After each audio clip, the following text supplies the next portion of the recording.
Glória a Deus. Filipenses capítulo 3, versículo de número 12 a seguir.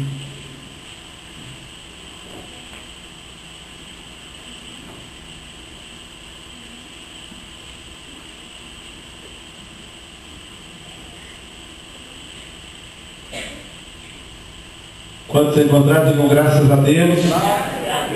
Então vamos ler a palavra do Senhor, que ela nos diz assim: não que eu já tenha recebido ou já tenha obtido a perfeição, mas prossigo para conquistar aquilo para que também fui conquistado por Jesus Cristo.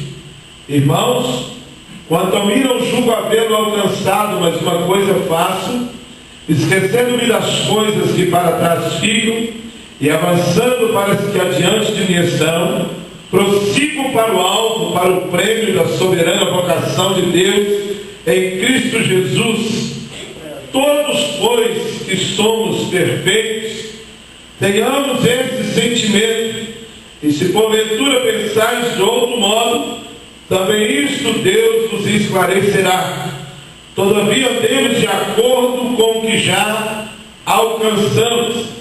Irmãos, sede imitadores meus e observai os que andam segundo o modelo do que tendes em vós. Pois muito entre vós andam, dos quais repetidas vezes eu vos dizia, e agora vos digo até chorando, que são inimigos da cruz de Cristo. O destino deles é a perdição e o Deus deles é o vento, e a glória deles está na sua infâmia, visto que só se preocupam com as coisas terrenas.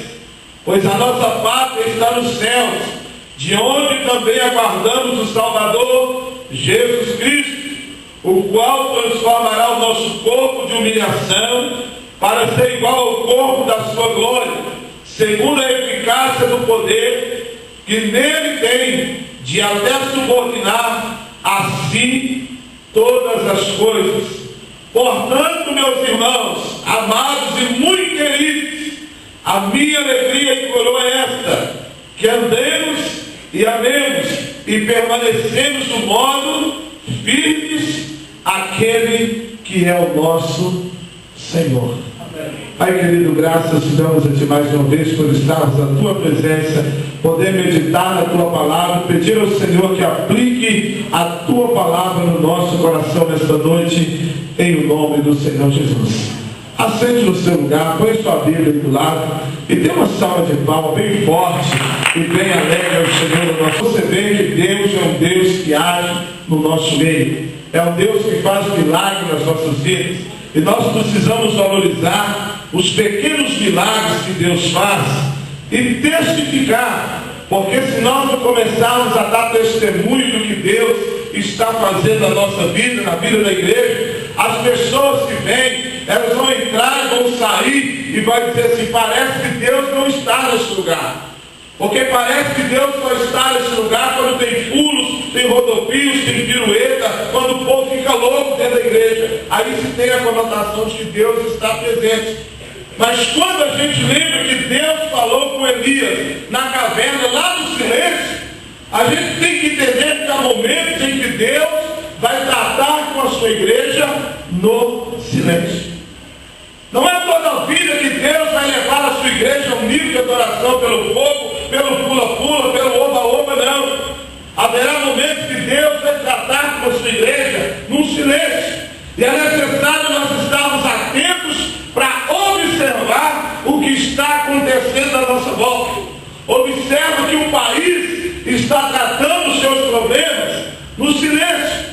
E aos poucos vão sendo colocados para fora aquilo que estava obscuro, aquilo que estava escondido, ao ponto de a gente olhar na política do nosso país e ver que daqui a pouco não vai sobrar ninguém. Todo mundo tem enrolado no meio daquele negócio lá. Mas eu tenho certeza que lá no meio, enquanto Deus está tratando a nação, Deus está tratando a sua igreja. E a gente tem que estar pronto para falar: Senhor, mesmo no silêncio, mesmo que nesses dias não está havendo muito barulho, eu vejo alguém chegar aqui e falar assim: olha, Eu tenho saudade daquelas reuniões de oração que a gente tinha, que o povo chegava, pulava, esperneava. E aí a minha pergunta ao Senhor é: Senhor, esse povo que está aqui hoje, não é o mesmo que estava ontem? Então qual é o problema? Diga comigo, o problema é que hoje eu tenho muito menos fé e tempo do que antes. Esse é o problema. Porque o nosso Deus é o mesmo. O mesmo Deus que nós estamos aqui hoje pregando é o mesmo Deus que disse para Daniel assim: olha, fica tranquilo, porque lá na cova dos leões eu vou te sustentar. É o mesmo Deus que disse para Sadraque, Mesaque e Abednego: fica tranquilo, porque lá na fornalha eu vou sustentar vocês lá. É o mesmo Deus que lá no início disse para Abraão assim: deixa tudo que você tem e me segue, e eu farei de ti uma grande nação. Ou nós temos uma Bíblia diferente? Hoje eu pregamos uma Bíblia diferente, porque a Bíblia que eu vivo com ela é a Bíblia que traz isso. E aí o apóstolo Paulo hoje ele vai nos dar algumas recomendações, porque ele diz o seguinte: não que eu já tenha recebido tudo e tenha alcançado tudo, mas uma coisa eu faço: esqueço das coisas que para trás ficam. O que é coisas que ficam para trás? Da nossa comunicação, o que está atrás? Cadê os alunos da escola aí? É as coisas materiais. A nossa vida é regrada de passado, presente e futuro. Diga comigo: passado, presente e futuro. O que você está vivendo hoje? Presente? Está bom o presente que você está vivendo hoje? Está bom? O presente que você vive hoje está bom? Diga comigo: eu estou vivendo hoje o que eu plantei ontem.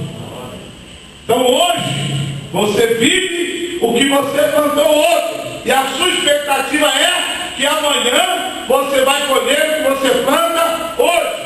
Então hoje na nossa vida é uma passagem entre o ontem e o amanhã. É viver o que se plantou ontem para plantar hoje, para viver o dia de amanhã. E a Bíblia diz assim: não nos preocupeis com o dia de amanhã, porque dele cuida o Senhor. O nosso problema é deixar Deus cuidar do nosso dia de amanhã. E eu quero entrar na palavra dessa noite. Talvez você vai estranhar um pouquinho, mas quem aqui nunca assistiu uma partida de futebol? Quem nunca assistiu uma partida de futebol? Todos nós já assistimos uma partida de futebol. Então eu quero falar um pouquinho nessa noite, comparando a nossa vida com uma partida de futebol. E o tema da mensagem dessa noite é o jogo da vida. Talvez você não parou para pensar, mas a nossa vida é um jogo, aonde nós jogamos, e a Bíblia diz o seguinte: aquele que perseverar até o fim será salvo.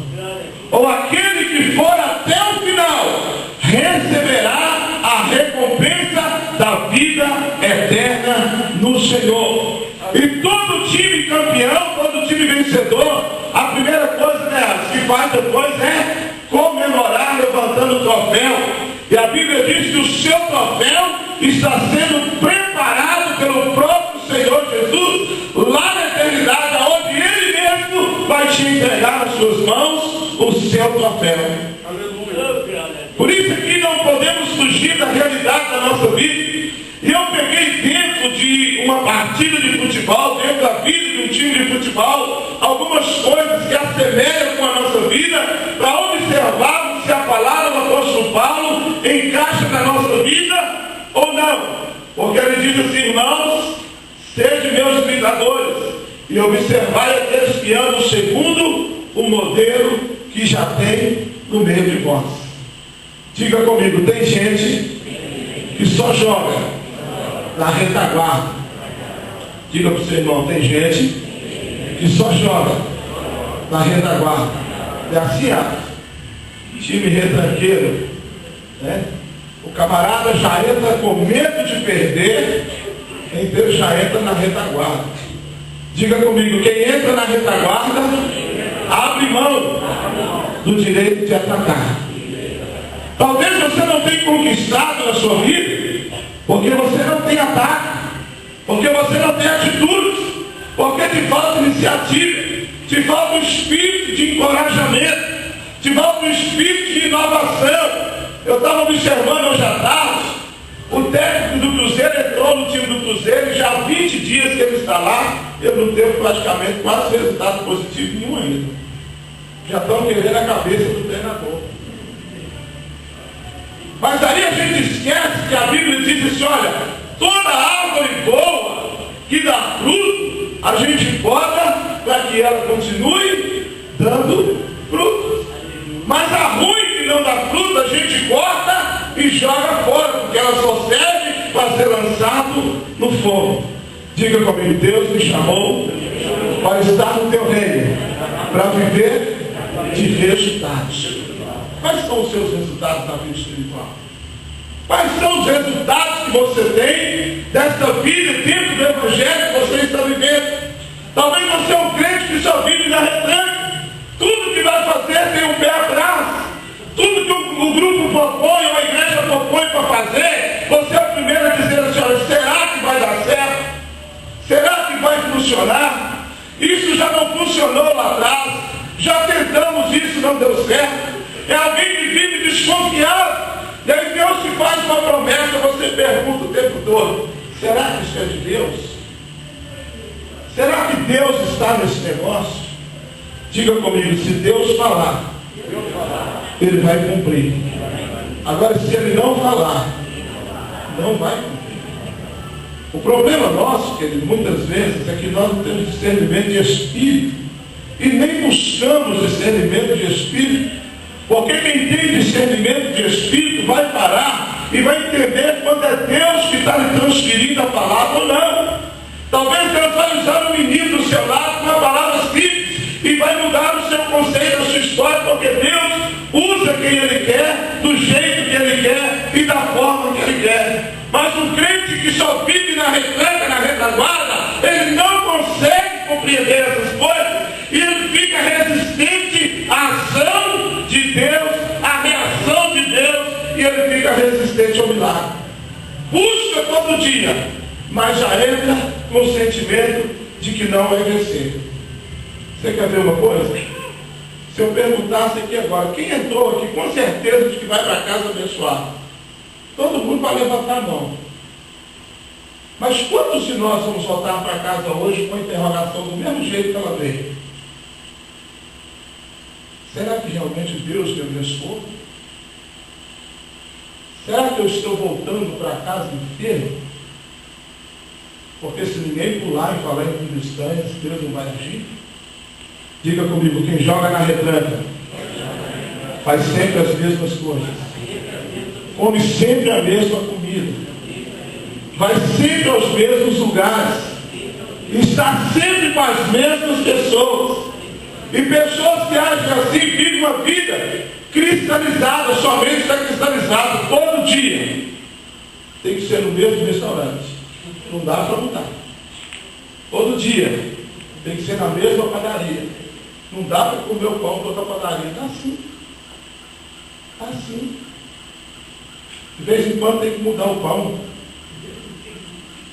Até para depois você voltar na padaria e poder reclamar do padeiro que o pão tem que melhorar. De vez em quando tem que mudar a caixinha do leite. Não dá para ser a vida toda também.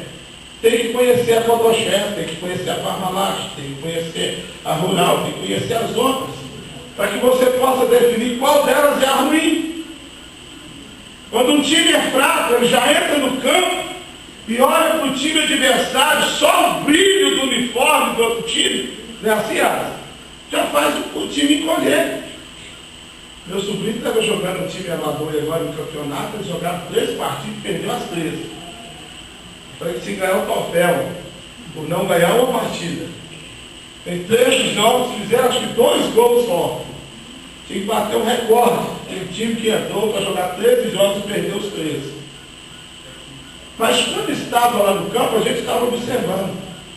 O time perdendo de 5-0 e o treinador do time gritando. Os caras não perder tempo, os caras não perder a bola. O time dele está ganhando de 5-0 e ele está gritando para o time continuar fazendo gol. E o time está lá perdendo, o treinador está de braço cruzado olhando o que está acontecendo, sem nenhuma inspiração, sem nenhuma reação. E do jeito que ele estava, o time ficou e foi até o final, perdendo de 7. E isso tem sido na nossa vida. Alguém está crescendo do nosso lado, está sendo abençoado, e ele está sendo motivado, ele tem palavra de motivação, e ele recebe motivação, porque ele olha para a Bíblia e diz: olha, eu estou contigo todos os dias, não te desampararei, tu és forte e corajoso, tão somente dispõe-te e vai, porque você já é vencedor. O cara pega a Bíblia e vai doido conquistando, aí a gente vê a mesma Bíblia. Ai de mim, Senhor, porque eu estou perecendo. Diga comigo: falta em mim inspiração para viver o Evangelho que Deus tem para mim. Quem vive na retângula tem muito mais possibilidade de perder do que de ganhar uma partida.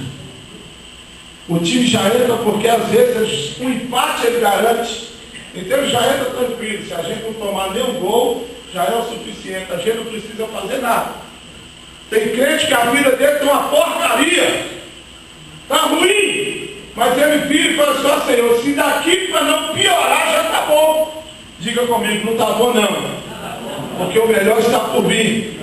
Deus nunca mandou você se acomodar com a vida que você está vivendo, pelo contrário, ele disse: desperta tu que dorme e levanta-te dentre os mortos. Cristo quer te iluminar. O que quer te iluminar? Tornar nova luz no seu caminho, colocar você para brilhar aonde você não brilha, fazer você enxergar o que você não enxerga. Então diga comigo: nessa noite eu preciso sair da retranca para que eu possa conquistar o que Deus tem para a minha vida. Segunda coisa que eu aprendo é que tem gente que só joga no ataque. É aquele que ataca tudo. Tudo que vê no ataque.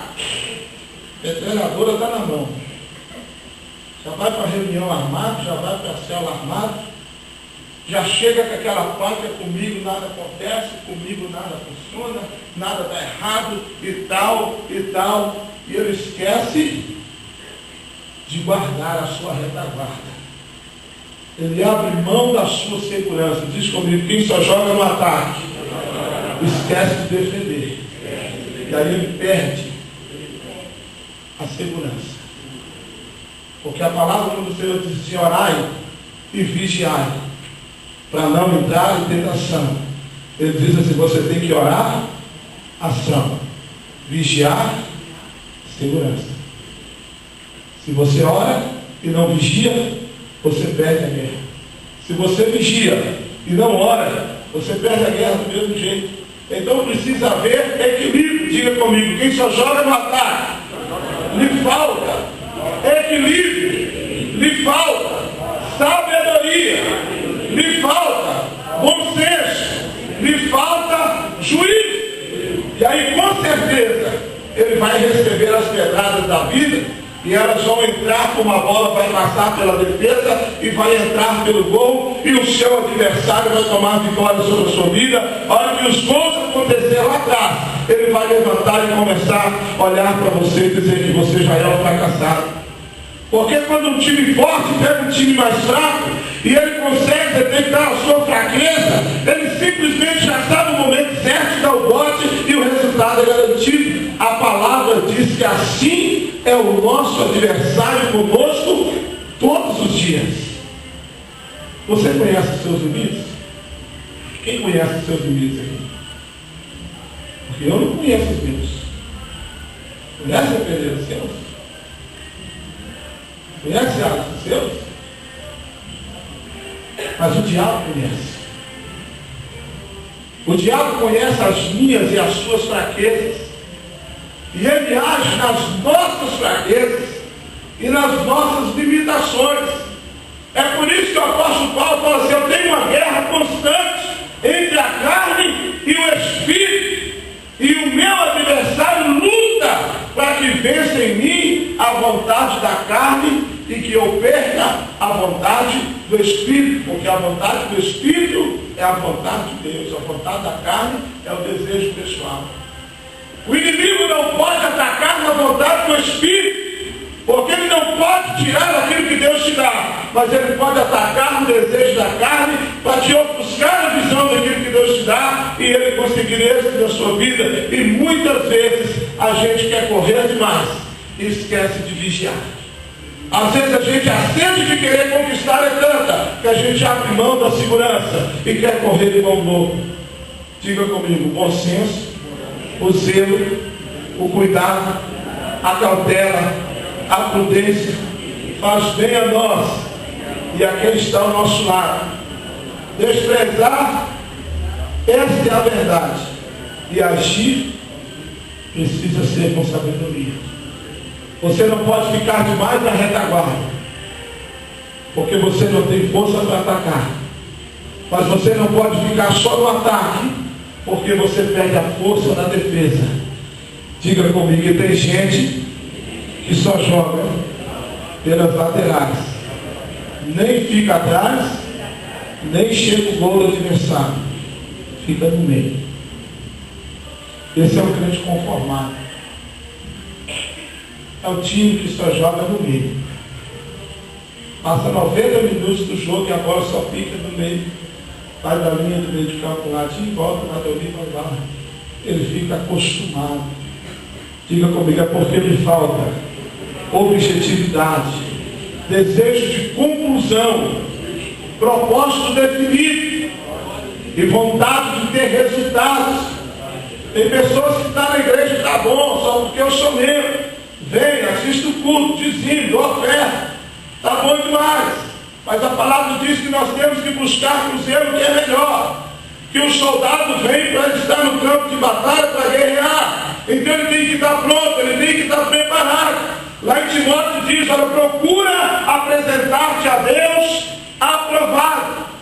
Não que alguém se conforme com o que está. Está bom demais, não, está bom não. Ninguém vai para uma empresa para não trabalhar, a gente vai para trabalhar. Porque só quem trabalha dá valor ao salário que tem. Aquele que vai para o trabalho no cérebro o dia inteiro, ele nunca valoriza o seu salário. Todo dia ele reclama que está pouco. Todo dia ele reclama que está ruim. Quando ele pede contra-cheque, ele já fala: olha que miséria. E todo dia ele declara uma miséria maior na vida dele. Mas quem tem prazer naquilo que faz, ele chega e diz: olha, eu louvo a Deus por aquilo que ele tem me dado. Amém. Aí o Senhor olha para dizer: esse camarada é tão fiel que eu vou melhorar o salário dele. É como eu disse agora há pouco da irmã aqui, que acreditou na palavra e disse: não, se é para viver o melhor, eu vou oferecer ao Senhor o melhor. Então diga comigo: eu não posso ficar no meio do caminho. Eu preciso avançar. Eu preciso estar à frente para que eu venha conquistar. Tem gente que sonha, mas nunca vê os seus sonhos se realizar, porque se conforma em apenas ver a conquista do outro. Tem gente que só sorri na festa dos outros. Na festa do outro ele sorri, na sua ele chora. No momento em que o outro glorifica por uma conquista, ele fica alegre. Mas na hora de ele lutar pela sua conquista, ele se conforma: está bom, tudo que Deus me der está bom. Queridos, é um texto que diz assim: olha, eu aprendi a estar alegre e contente em toda e qualquer situação. É a palavra do apóstolo Paulo. Mas ele não diz que é para você viver nessa situação. Ele diz que você tem que estar alegre, contente, feliz. Porque o único que pode mudar essa situação chama Jesus de Nazaré. Ele diz assim: não confia nos carros, não confia nos cavalos, não confia nos bens, mas confia no Senhor. E quem confia no Senhor não fica pelas laterais. Ele quer estar lá na frente com o troféu do vencedor. Aleluia. Você já parou para pensar que no nosso país o segundo e o terceiro lugar não tem valor algum? Só tem valor quem chega em primeiro lugar. Às vezes o prêmio do segundo lugar é bem próximo do primeiro, mas quem chega em segundo já chega com um ar de derrota, porque o sonho é querer ser o primeiro. primeiro. Então estar à frente é para quem quer conquistar. Lutar e ser fiel ao Senhor, estar atento àquilo que Deus te traz todo dia. O apóstolo Paulo disse assim: olha, não que eu já tenha alcançado tudo, mas eu continuo lutando para conquistar aquilo que Deus diz que eu posso conquistar. E o mesmo apóstolo Paulo disse assim: olha, muitos vão correr nessa vida, mas um só é aquele que chega no final e recebe o prêmio. Quando chegarmos aí no mês de julho e agosto, nós vamos ter as Olimpíadas no nosso país. Nós vamos ver quantas pessoas vão vir de outros países para cá. Vão lutar, mas só um vai chegar e dizer assim: eu sou o campeão dessa modalidade. Só um atleta, só uma equipe vai chegar no final e dizer: não, eu lutei, eu corri atrás, eu dei a minha vida, eu me preparei, eu me esforcei, não fiquei nem atrás, nem à frente demais, nem fiquei nas laterais, mas eu corri até chegar ao prêmio maior, que é o primeiro lugar. Pergunte para o teu irmão assim: aonde você quer chegar? Você já parou para pensar? O que vai ser da sua vida quando você se aposentar? Já parou para pensar nisso? Para os homens que estão ali, agora, será que quando a gente aposentar, vamos ser mais um que vai jogar dama lá na Praça 7? Com aquele bando de velhinho que não tem nada para fazer, vai para lá e fica o dia inteirinho lá, jogando dama na Praça 7, jogando xadrez? Ou quando nós chegarmos na nossa velhice, nós vamos olhar como Josué e Caleb e dizer assim: eu ainda tenho força para caminhar, mas a metade da minha vida, se preciso for. Porque o alvo continua estabelecido. Qual é o teu alvo para daqui 5 anos? Aonde você pensa em chegar?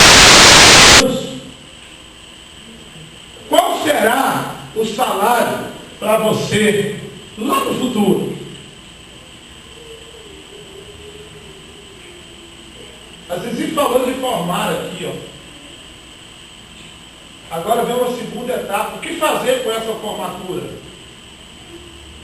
Porque no ano de 1999, eu entrei no FMG para fazer um curso de mestre de obra, e a primeira aula que a gente estava numa sala com 53 alunos, nos foi feita essa pergunta: o que vocês estão fazendo aqui? O que os trouxe a vir para a faculdade para fazer um curso de mestre de obra? E aí todo mundo um monte de coisa ali. E o professor disse assim: olha, muitos de vocês vão chegar no final, vão receber o diploma, vai voltar para dentro da obra, continuar sendo servente de pedreiro, continuar trabalhando de pedreiro, com o diploma de mestre de obra na mão. Muitos de vocês vão chegar até no meio do caminho, no meio do curso para frente, a metade já desistiu. Porque assim tem sido a vida do ser humano. Quando a gente vê que o sonho começa a ficar um pouquinho pesado, difícil para se realizar, é mais fácil abrir mão e começar a sonhar tudo de novo. O que você pensa fazer daqui a 10 anos? Continuar pelas laterais da vida? Porque quem vai pelas laterais sempre tenta dar um jeitinho brasileiro, né? Quem chega nas laterais acha que tem força, né, para chutar ali no meio de campo, na lateral, e dali já fazer o gol. Ele não quer chegar lá na área. Ele não quer esforçar para driblar mais um, mais dois. Ele não quer olhar para quem está lá, para qual ele tem que passar o bordão lá na frente para chegar ao resultado final. Mas quando chega ali, ó, nas laterais, ele já tem uma visão mais ou menos do que vai esperando ele lá na frente. Ele já quer chutar e ele já quer tentar fazer o gol dali mesmo. Às vezes a gente fica assim: ah, mas o Senhor dá para buscar a sua igreja a qualquer momento. Então não tem que esquentar a cabeça. Eu não preciso se preocupar. Se ele vier hoje, está bom. Se ele vier amanhã, está bom. Se ele vier depois, está bom. Ele vai vir mesmo, a qualquer hora ele vai chegar. Só que a gente precisa estar estar firmado no alvo, para que o nosso futuro esteja garantido no Senhor. A juventude de hoje, José Pereira, é uma juventude que não pensa no dia de amanhã. Nessa hora está tudo aí fora, na balada, curtindo e curtindo. Mas quando chegar na sua idade, dos 40 para lá, que eles forem pensar em querer ter alguma coisa para garantir o futuro, já não terão mais força, já não terão mais saúde, já não terão mais garra, já não terão vigor, já estará muito pior as possibilidades e conquistas, e aí eles vão observar que passou a vida inteira pelas laterais, sendo suprido por alguém. Diga comigo, eu não posso ficar nas laterais, não posso ficar na retaguarda, não posso ficar só no ataque. E em quarto lugar, tem gente que só joga pelo empate. Vou usar bastante o Arce ali como referência, porque o Arce é massagista lá do time do Cruzeiro, então de futebol ele tem muito mais do que eu. Tem pessoas, tem time que entram para jogar pelo empate. E toda vez a gente está sempre nisso, que quem entra pelo empate sai derrotado no final, na maioria das vezes. Agora há pouco estava jogando Alemanha e Croácia. Na Recopa, a Alemanha só queria empatar para chegar em primeiro lugar. Espanha, né? A Espanha só precisava empatar, não precisava tomar um gol. E o Datena está lá, eu sou da Espanha, vai fazer um gol. Aos 41 minutos do segundo tempo, ela toma o gol e perde em primeiro lugar. Não queria tomar o gol, porque o adversário que ela tem que enfrentar é muito pior do que o que ela estava jogando. Às vezes a guerra que nós vamos viver amanhã é muito mais complicada do que a gente está vivendo hoje. E aí a gente fica, não, do jeitinho que está, se eu amanhecer no dia amanhã, tá bom, não precisa orar um pouquinho mais, não precisa jejuar um pouquinho mais, não precisa pagar o preço um pouquinho mais, não precisa renunciar um pouquinho mais, do jeito que depois espiritualmente dá para vencer mais um pouquinho. Aí o adversário vem e faz um gol na sua frente. E você vai lá enfrentar o adversário numa proporção muito mais pesada do que você imagina, porque às vezes se falta a ousadia e a intrepidez e a audácia e a oportunidade de aproveitar o momento em que o empate é importante, mas uma oportunidade a mais o tornará mais forte para chegar diante do inimigo mais forte, o obstáculo mais forte e o vencê-lo com mais facilidade, porque você estará muito mais empolgado e fortalecido. Só que às vezes a gente pensa, tá bom. Às vezes você vai conversar com as pessoas e falar, se Jesus vier agora, tá bom, tá ótimo. É assim, papai? Se Jesus vier agora, não, está de bom tamanho, não está não, filho. Você está devendo muito para ele. Pega o texto lá que vai falar assim, ó, foi posto na balança e fosse encontrado em falta. Quando você pensar nessa vida e que você fez tudo que tinha que fazer, a Bíblia vai dizer para você assim, você é inútil, porque só fez o que te mandou. Você nunca teve iniciativa para fazer algo a mais. Nunca usou a fé numa proporção a mais, porque sempre você se acomodou. Quando me chamar, eu vou. Quando a oportunidade surgir, eu a faço. E aí a palavra diz o seguinte: aos mornos não aceitarão eles no teu reino o Senhor. Pelo contrário, ele os vomitará. Ou você tem duas opções: correr a carreira para chegar ao final como vencedor, ou você vai chegar como derrotado. Você tem que pensar hoje: eu quero correr para ir para o céu, ou vou correr a vida inteira consciente que o inferno está bom? Então, se o inferno está bom, eu vou me acomodar, eu vou viver do jeito que está. Mas se eu quero o céu, diga comigo, eu preciso fazer a cada dia para Deus o meu melhor. No seu trabalho, você tem que dar o melhor. Você tem que ser o melhor pai, o melhor marido, o melhor patrão, o melhor empregado. o melhor aluno, o melhor ministro que puder ser. Seja a melhor mãe, a melhor esposa, a melhor profissional, a melhor serva do Senhor que você puder ser. Viva, mas viva uma vida com a graça, aonde você sempre consiga enxergar aquilo que o salmista diz, o prazer de servir e servir com o melhor do melhor e para o melhor. Nunca espere acomodação nessa vida, nunca fique acomodado, mas tenha a convicção de que ficar no empate não é bom. O melhor é estar na galeria dos vencedores. Porque quem vive no empate, ou ele tem a sua autoestima, ou ele tem a sua baixa estima. Então nessa noite diga ao Espírito que ele te deu uma autoestima para você enxergar que você tem que lutar para ser vencedor a cada dia. E eu encerro dentro do texto do apóstolo Paulo, quando ele diz o seguinte: olha, todavia, andemos de acordo com aquilo que nós alcançamos. E aí, quando o time tem plena convicção de que ele não vai mais vencer, a reação dos jogadores, a reação do treinador é dizer o seguinte: olha, nem vale a pena mais a gente entrar em campo. Não é assim, Alisson?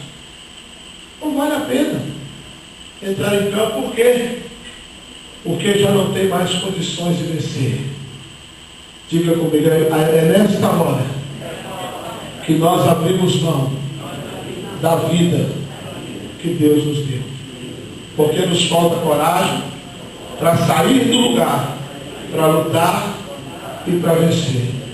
Nós estamos sempre perdendo em dar um ó, não comparecer, não conta comigo, não conta comigo, não vou lá, fulano falou eu não volto, fulano diz isso eu estou fora, se for com fulano eu não faço.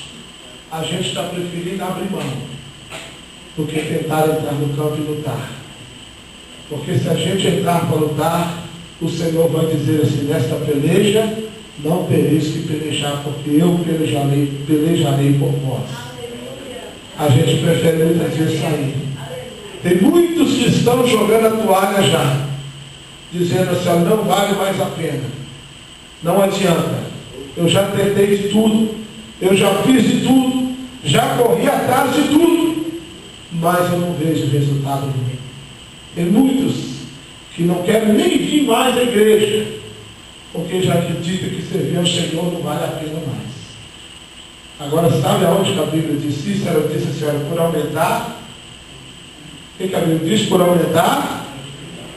Vamos dizer mais forte: por aumentar o amor de quase todos. Respira aí. Ainda bem que você está aqui.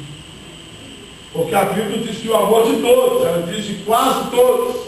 Então você pode sair fora dessa turma do quase todos. E você pode ficar naqueles poucos, em que a palavra diz que os poucos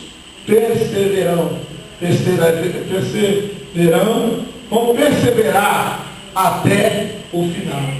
Pode ser doído, pode ser difícil, mas o apito final está nas mãos do Senhor. Enquanto Ele não apitar o final do jogo da nossa vida, ainda há esperança de que as coisas podem mudar e nós possamos alcançar a vitória. Então, nesta noite, entre no jogo da vida, acorda, desperta, sai para a partida que Deus te chama para vencer. Vai como um tubarão que anda pelo mar, dizendo: aqui quem manda sou eu, aqui quem é o mais forte sou eu, entrou aqui, vai ter que se ver comigo. Está dizendo isso porque a Bíblia diz que maior é o que está em nós do que o que está lá fora do mundo. Maior é aquele que está em você para te fazer vencer, para te fazer conquistar. Não abra mão do seu ataque, não abra mão da sua segurança, não abra mão do seu alvo, não abra mão da sua vitória e não abra mão da sua vida, porque tudo isso você só tem porque Deus te deu o fôlego de vida para viver. Fique sobre os seus pés nesta hora.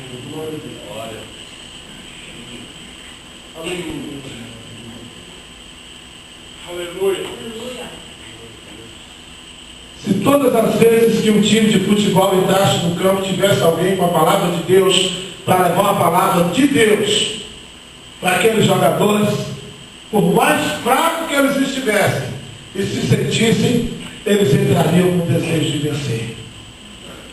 Mas às vezes, nem todos que estão lá dão a eles o alimento necessário que eles precisam. Nem todos que chegam lá na hora da preleição vão dizer para eles que eles têm que ser fortes e corajosos. Talvez vão dizer assim: vocês vão tentar, deem o máximo, e o máximo já será o bastante, vencendo ou não, mas deem o máximo. E a Bíblia diz assim: olha, tudo quanto você tiver nas suas mãos para fazer, faça conforme as suas forças. Aquilo que faltar em você, Deus promete completar.